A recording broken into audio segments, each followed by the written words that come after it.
Asherah and Adonai, probably consorts, husband and wife, and there were probably very few people who had a problem with that.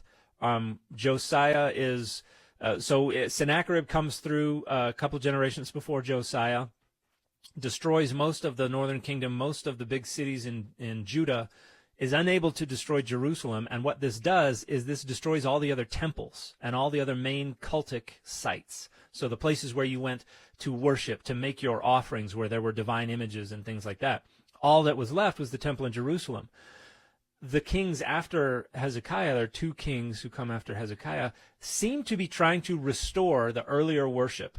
So instead of just having the Jerusalem temple and nothing else, we're going to try to return to the way things were before Sennacherib destroyed everything. Josiah rises to the throne and probably looked around and went, nah, I kind of like it this way, where everybody has to come to my temple, everybody has to use my priesthood, all the offerings come into my city, and so says, guess what I found last night in the temple?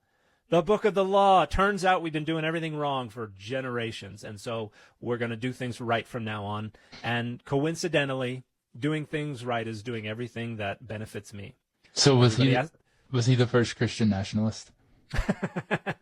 Certainly not the first nationalist, but I think Josiah is probably the threshold of this trajectory towards an ultra-nationalism, towards monotheism, which would not come until after the Bible, but we're moving in that direction. Certainly the idea that the Jerusalem temple is the only appropriate place to worship Adonai is part of this. And so these things are coming together and being edited by elites who are trying to structure power and values and boundaries. And so the D strand, the Deuteronomist strand, is the one that was probably begun by Josiah. And they're taking from the stories, they're taking from the poetry, they're taking from the history.